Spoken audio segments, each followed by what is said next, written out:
Hello everybody, this is Dr. Novak again. In this video we're going to talk about a few things that I found interesting. One thing I'm going to talk about in this video is the state of Florida having red tide. I don't know if you've heard it. A lot of people have heard it. Red tide seems to be a big problem.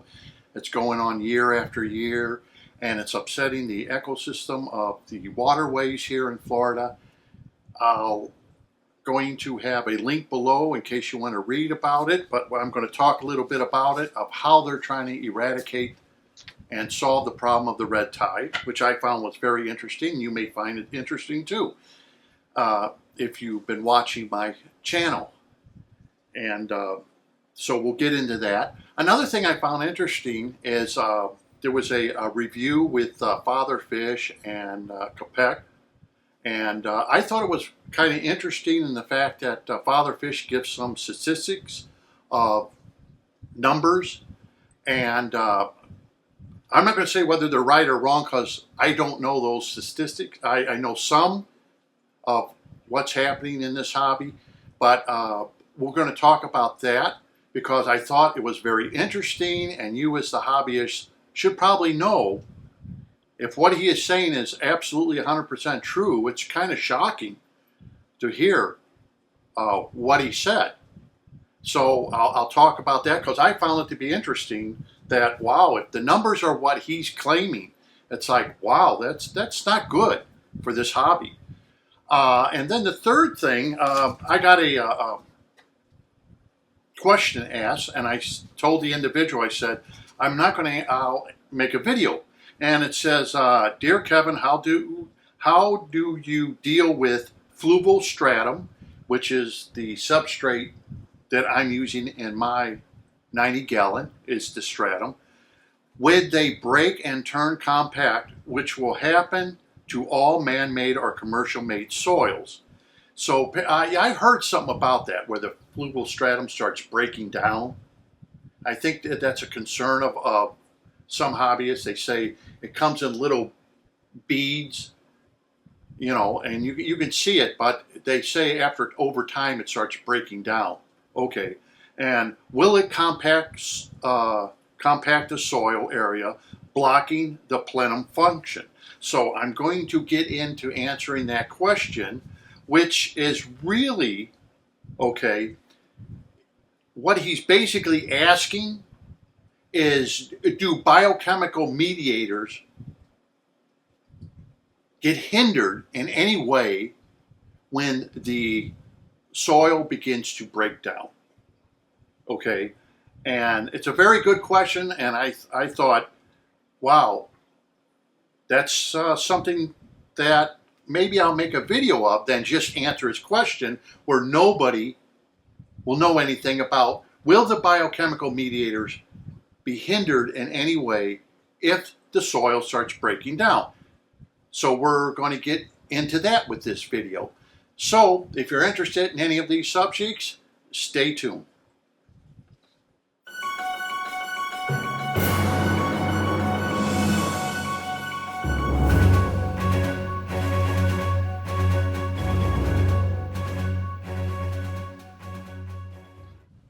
Okay, getting into this video, one of the things I wanted to talk about, like for example in Florida here, we have red tide. It seems to be affecting the aquatic life and humans. Been getting sick from it. But I have a link below so you can read all about it or watch it, so you can find out more about it. But actually how they're trying to solve the problem with the red tide, believe it or not, is with clay. Yep. There's a company here in Florida that is actually, you'll see on the video, that's actually squirting the places where the red tide is with a clay and water mixture, and hopefully that will help eradicate and get rid of the red tide. Something that they're using, something that Florida is pouring millions of dollars into to help solve the problem of the red tide. But I thought that would be interesting that they're using clay to do it. And if you think about it, the anoxic filtration system, BCB basket. All this I've been talking about clay because clay does play a very large part in cleaning water for aquatic systems. And here they're going to use clay to try to eradicate or get rid of the red tide. And I thought that was a little interesting. The next thing I wanted to talk about is I saw between Capek and Father Fish, and he gave some, little bit of statistics on this hobby. And I thought, wow, that's interesting. Like I said, I don't know if they're true or false, but they both agreed that this hobby isn't really, there's not one science that fits all on this hobby, and that's absolutely true. This is one of these hobbies where there is so much information thrown out to the hobbyists, and there's wrong information, there's right information, there's good information, there's bad information, and that's the problem with the hobby. We try different things, and the science behind it, it's just not one size fits all. And as I have always advocated on my videos to people, and even when I've answered questions, is, I would like to try an anoxic filtration system. I often say this: if you're happy with what you are doing, then don't change. Unless you're going to set up a brand new tank and you decide, I'm going to do something different with this particular aquarium than I did with my other aquariums. That's perfectly fine. But I've often advocated that because one size does not fit all. Some people are not that way. It's you got to use my way because that way doesn't work. Well, that is not true. That is definitely not true, and I'll say it right now. Because the science is completely different, some people could be very successful doing something completely wrong, where everybody would say, there's no way you can be successful, and they are. And some people are not successful.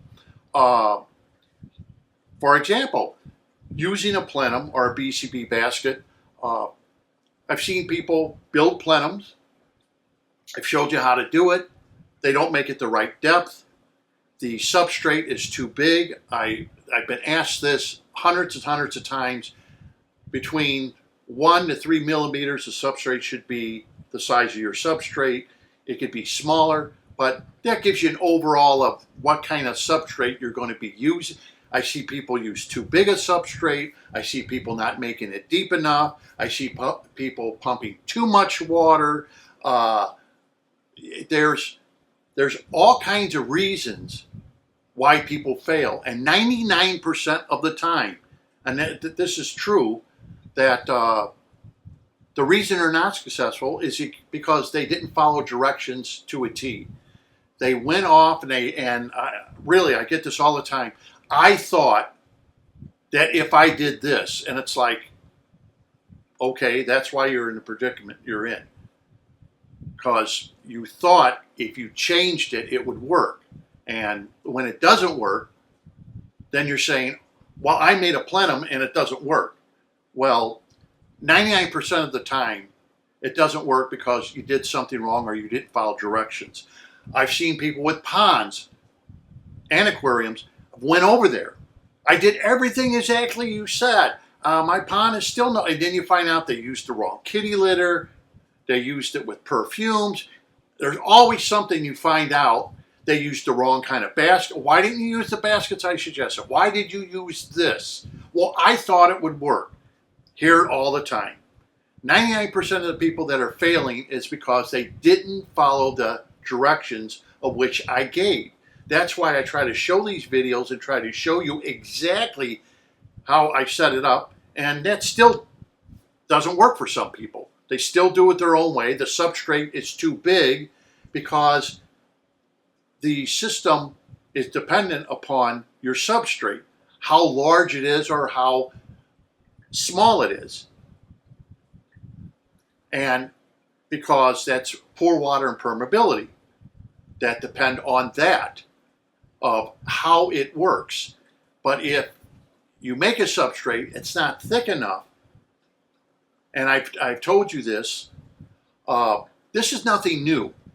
Even 50, 60 years ago, they would say, if you're going to use, let's say, an under gravel, they always recommend 3 to 4 inches of substrate. Now, we've gotten away from that where we're not putting that in, but that was the rule of thumb, and that seems to be what works the best. And I, myself, have not found any advantage of making a plenum any bigger than an inch. There's no reason to make a 2-inch plenum or a 3-inch plenum. Usually an inch to half inch is more than enough for a plenum. But they were talking and they said, yeah, this is one of those things where it's kind of like there is no exact science. There is no exact science because there's too much controversy in this hobby. And there's too many people who are saying, you have to listen to me, otherwise you're not going to be successful. And I've never, ever said that to people. If you have a system, it works, use it. If you think something's going to work for you, use it. You want to use this system, use it. But a lot of people aren't that way. They don't have that open mind. So that's why we have a failure rate, because of too many people dictate you have to do it my way or you're not going to be successful. And that's not true. I've seen systems that should not be working that work for people because of one thing or another, and they're very happy with what they were using. And then I've seen the opposite. Now, he said, father fish, and like I said, I do not know about the statistics of how accurate they are or anything. He said that 90% of the people are not successful in this hobby. That's a pretty large number if you think about it. And he said most people drop out after about 3 tries with their aquarium. And I know the dropout rate with this hobby is very, very high. I know that they have proven that within, 3 to 5 years, most of the people won't be in the hobby anymore. That's about it. They end the hobby after about that time. And there could be lots of reasons why they end the hobby, but the statistics didn't tell you why, whether they're not successful or they just got tired of it or wasn't their cup of tea because of the maintenance involved. But he said like 90% of the people will wind up dropping out. That's a large, large number. So I know we got a bunch of people coming in. We got a bunch of people coming out of this hobby. He made mention how people have told him how they're happy they found them because they were non-successful. Well, that's almost with any YouTube channel. A lot of us get people saying, I'm glad I found your channel. It finally set me on the path. Everybody gets that. Like I said, is this an exact science? No. But on my channel, I try to explain to you the science behind and how it works and why it works, and the way it works, and why biochemical mediators stay open to what is in our aquarium and not shut down. And that's basically one thing that everybody needs to understand, which they don't, because it's not talked about. But 90% is quite high. And he made a statement that, which, like, once again, I don't know. He says people go out, they buy fish, they die. He said, they go out again, they buy fish again, they die. And he said the third time they go out and buy fish, they die, and finally they give it up. I do not know if that's really, if that is the truth, and that's how this hobby is going, where people are getting into it. Their fish are constantly dying, and they're constantly, then they throw the towel in and say, I don't want it. I've known people that be in the hobby who enjoyed it. They bred their fish like rams or whatever, and they had fun with it. And after that, they got disinterested in the hobby. Whether or not it's over failure, I don't know. It could be. Everybody has failure in this hobby. what I have noticed is myself is that when I've explained stuff and showed on my video, it's usually because someone did not follow the directions exactly as we're told. And because of that, it failed. And like I said, about 99% of the time, which is very high, it's always because the hobbyists, did not follow directions exactly as planned. And I've been writing up something for a video where I will talk about biochemical mediators. And I wrote something here where I thought it could be said that the diversity of clay material type used and the size of the substrate grains of their depth and microbial population will be in equilibrium with the supply of foodstuff. However, this is something of that's a little misleading, because in a closed system, it is the overall efficiency of the filtration system itself in relationship to the system's incoming foodstuff that really count. And that's right there, what I wrote is exactly true. That's why you may have systems that succeed and why systems don't succeed. Because of the fact of the incoming food stuff that's coming into the aquarium, that system may be able to handle it. Where another system that the hobbies does can't handle it. That's why we have failures and we have non-failures. Because of that, there is a science behind what everybody talks about and says in this hobby. That's why you're watching these videos, to find out about the science. And I'm going to do a video on that, biochemical mediators, and I'm going to explain to you more, but that's the first thing I wrote, and I thought that's the best thing that I could say to anybody. It is not an exact science. The science does work, but it won't work for everybody, only because did they do something wrong? Did they overload the system? Did they change the way they start feeding their animals? Did they start feeding them more? Did they start using a different kind of food that has more phosphates, more nitrates? Are they taking in the nitrates from the air? And is that now being broken down into ammonium? Is that causing a nitrate problem for them? Okay. Nitrate fixation. We all know this. That can cause a problem also, because that becomes another available foodstuff for your plants, but also bacteria, the ammonium. And that is a positive charge ion. So that's what happens when you take nitrogen from the air. So it's 78% of what we have in our air is nitrogen. And it can be broken down, once again, in our aquariums into ammonium. And now that has to be dealt with. So, but the good news is it's being dealt with very, very quickly and almost immediately. So when you have a test kit, you're not going to be testing for it. But what is happening where this is being changed into a process that reverses it back into ammonium? That's what we have to worry about, whether or not the system will wind up collapsing in the future with the ammonium that's being produced. It's something that we have to think about. So when we talk about so many people dropping out of the hobby, I thought that was interesting. Myself, I found it interesting that it seems to be that high. It doesn't have to be a crapshoot for the hobbyists who are getting into this hobby, how to set up aquarium. That's why I often suggest watch the different videos, see how people set up. Does it sound logical to you? Educate yourself, as they say. Educate yourself before you set up that aquarium and listen to somebody. Listen to everybody.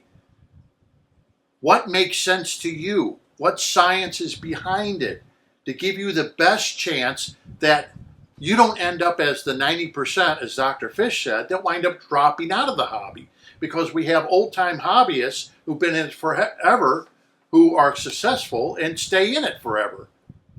Okay?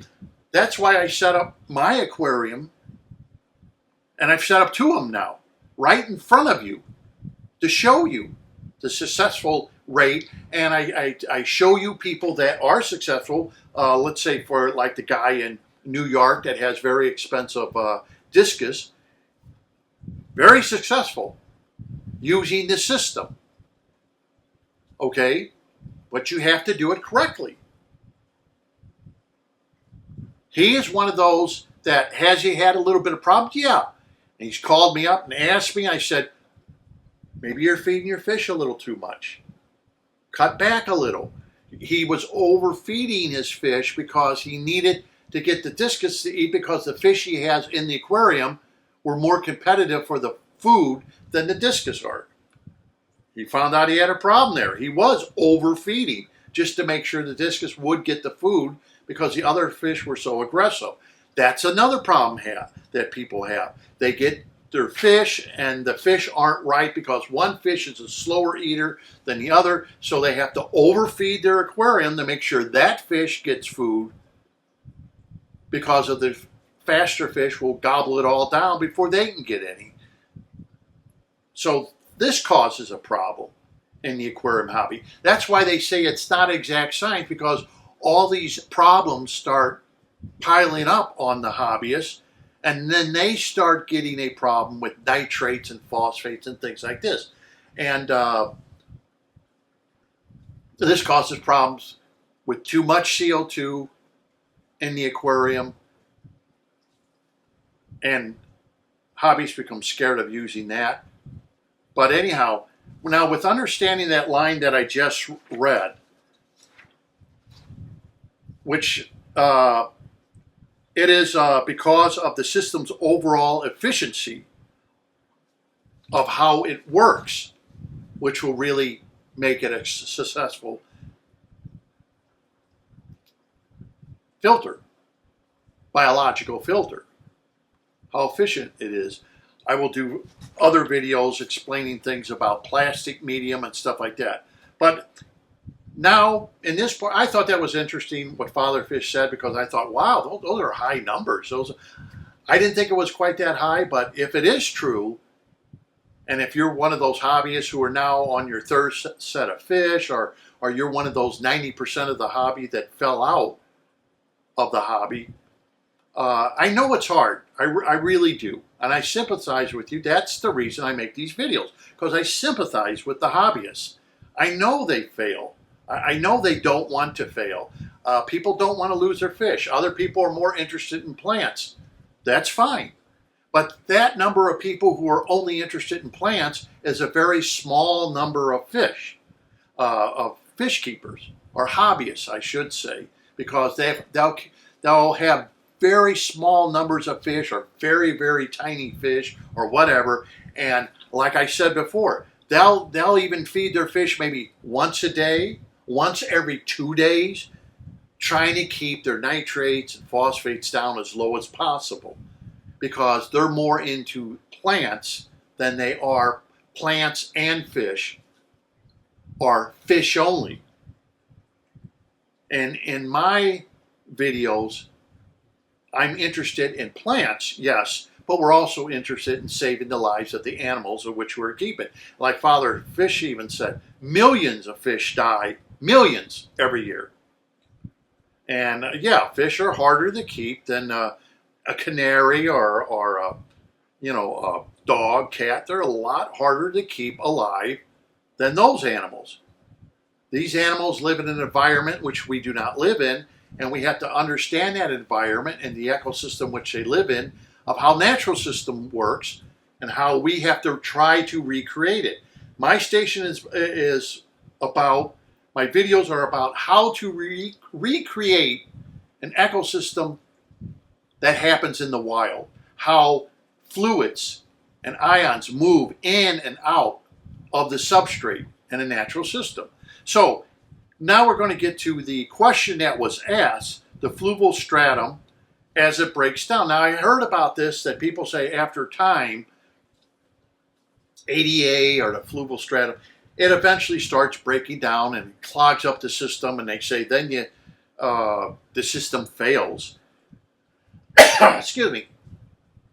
But if you think about it, it's breaking down into what? A dirt consistency? Does it become a dirt aquarium? Just a question I'm asking. Because right now it's open. Now, when people ask me what size substrate should I use in my aquarium and why do we use the clay, you use the clay, use the laterite, or you could use a little bit of a kitty litter or oil dry, the kind that's been baked only. I noticed because a lot of them now are going cheap and not having baked clay. We add that in there because the clay does help. And if you read about or hear about the red tide here in Florida, you find out they're using clay to solve this red tide problem, which is algae. We use it for a specific purpose. I hope you've watched my videos and understand why we use the laterite, which is basically like the clay we use, but it has iron in it, why we do what we do. But when the substrate, I recommend between 1 to 3 millimeters is a good substrate size. We see that people are using clay. They will build up different layers. They'll use sand. These substrates are being used like sand only because they're cheap.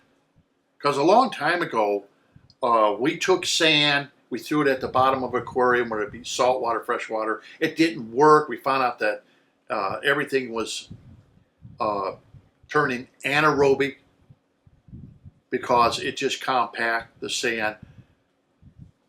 This is what's happening with these stratum that is used. People are saying, well, it's breaking down. Is that going to be a problem if you make a plenum and you are using the fluval stratum and it starts breaking down? Will this block biochemical mediators?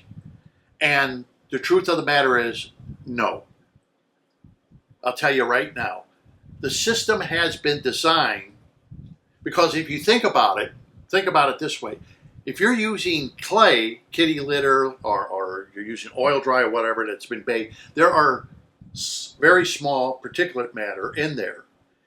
And what you develop is not only electrical charge in your system, which I have shown in other videos, but you are developing biological and chemical pathways that remain open because of either diffusion or convectional means. So you have 3 different ways of moving fluids through your substrate. That's the whole object with using a plenum, is to keep fluids moving constantly through your substrate to feed the bacteria and to feed the roots of your plant. Now, here's a picture of the roots to my aquarium of brand new plants, and this picture was taken 14 days. That's it. That's 14 days you're looking at the root system to the plants, because my last video showed the plants at 7 days. This is 14 days. Look at the roots and look at the root hairs growing from those roots already in 14 days. Those plants are now working for you. Okay, because they are getting the nutrients and everything what they have. And that's what plants do. If plants become lazy, they won't develop all the root hairs because you have now put a too much fertilizer by the roots, and they don't have to work as hard to get all those nutrients. But if you make a plant work to get the nutrients, it's going to start sending out the root hairs to take those nutrients in, because you're making the plant work for you, and you're not making the plant get lazy by putting a whole bunch of nutrients by the plant root system. And this is what happens when you make a plant work for you. It builds these root hairs to start getting the nutrients it needs, and that's what we want. So it basically, if you think about it, it's almost like if you have to go out and you go to a smorgasbord and you have all this food in front of you, you don't have to do much work because you got a choice of everything. And you can just start pulling in the food because it's right there. But it's a different story when you have to go out and you have to buy the food. Then you have to come home and you have to fix the food. And then you have to eat it. It's just not there readily available for you. You have to work to get that food into your body. Then if you just go to a smorgasbord and there's plenty of food, you don't have to do much work except maybe carry a plate or a tray with you and load her up. You know, that's what happens with plants when you start putting fertilizers right next to the root system or have a substrate that's really high in nutrients. Your plant then has all these nutrients available to it, and it's not going to work as well for you as if you have a nutrient poor substrate, or should I say a substrate that's not nutrient poor but is not overly nutrient rich.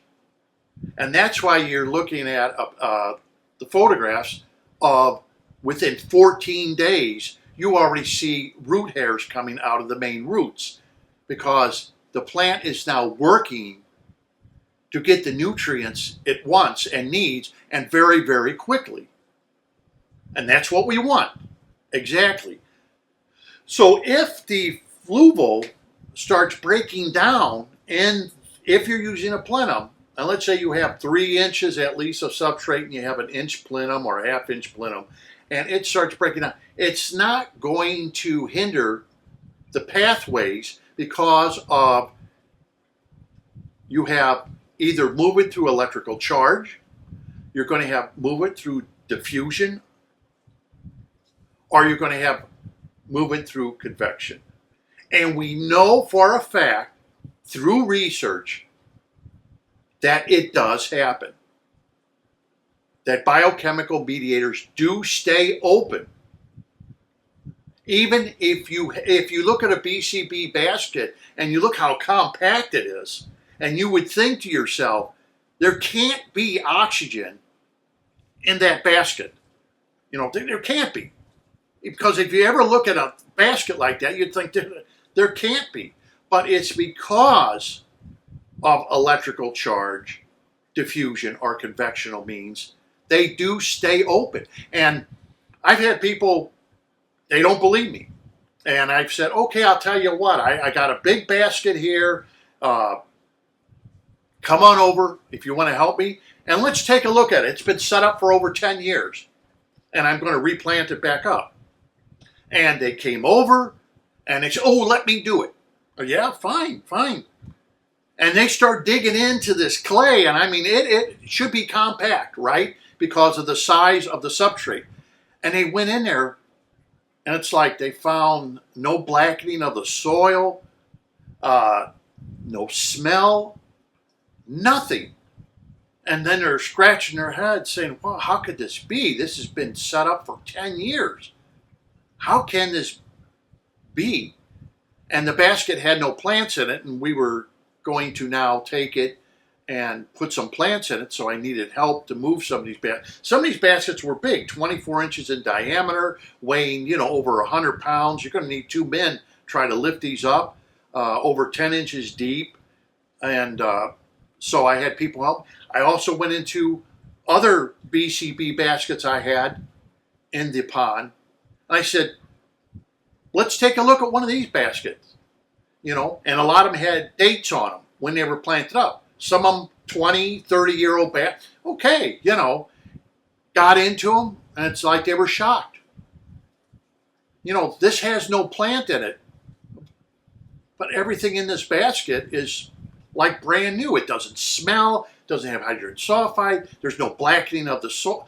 How can this happen? So we know for a fact diffusion of ions and your waterway and everything happens through convection, diffusion, or electrical charge. Those are given scientific facts. We know it happens. So a lot of people will ask, do I need a BCB if I'm using a plenum? No. I'll answer that right now. You could use a plenum, doesn't mean you need a BCB. They say, well, why are you using both of them? I'm using both of them to show you, the hobbyist, that you can use both of them. And the next time I break down my canister, I will literally take a video of the basket, which now is months and months old, and show you the basket. And why not use both of them if you want? Does it mean you have to? No. You can use one or you can use the other. You can try it out.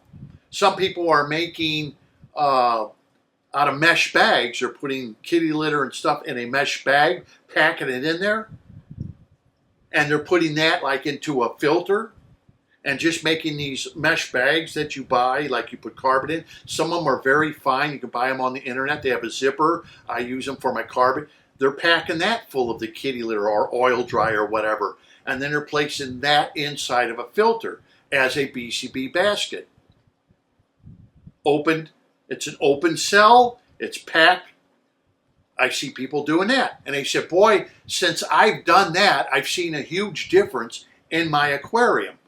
Once again, you're using clay to solve a problem. Just like they're using clay in southern Florida to try to solve the red tide problem. And they have very successful with it by making these bags of kitty litter and putting it in the back of a hang-on back filter or in a sump. So they didn't make it. So they're making a small BCB basket, but they're packing it full and doing it that way. Another thing I heard, that they're successful. So as the substrate fluval does start breaking down, no, it will remain open for years and years to come because of the way you have designed the filtration system to work. That it will remain open and allow water to constantly, through displacement, you're moving water out of the plenum constantly, and therefore water has to replace it. It has to replace it somehow. So it has to be going and moving. And you're just helping that diffusion or convection or ions to move and keeping that flow going. Because if it was blocked 100%, what would happen is you would move the water from the plenum and it would become empty, right? Because you would eventually move all the water out of it and it couldn't be replaced anyway, anyhow. But it's not, it doesn't do that. It gets replaced constantly, so you know then water is constantly moving from the aquarium through the substrate and being expelled out of the little lift tube you have. And if you don't use that, like a slow-moving plenum, you just make a plenum, the same thing happens, but at a very slower rate, where you're moving the ions through. Because that has been proven that the very bottom of that plenum, even if you didn't have a lift tube, does have oxygen at very low levels and still has a high redox. And the redox doesn't wind up dropping off to points where it's going to harm your aquarium. I just found out that adding a very small lift tube or very slow moving and displacing that water, that the movement is so slow, it helps. But you have to remember, when I show you everything, there is a rule of thumb you have to follow. And like I said, 99% of the people who say, I did a plenum, it's not working, what happened? It's because they didn't follow your directions, absolutely. And I've had people swear that, no, I did it exactly as you said, and then I'd go over to their house and I'd say, no, you didn't follow directions exactly as I said. Your substrate's too big. Because there is a thing of pore water and permeability that play a part in doing this. If your substrate is too big, you lose that. You lose that ability of your pore water and permeability, which causes diffusion of elements or the convectional movement. And a long time ago, when we had undergravel filters, we could only buy gravel.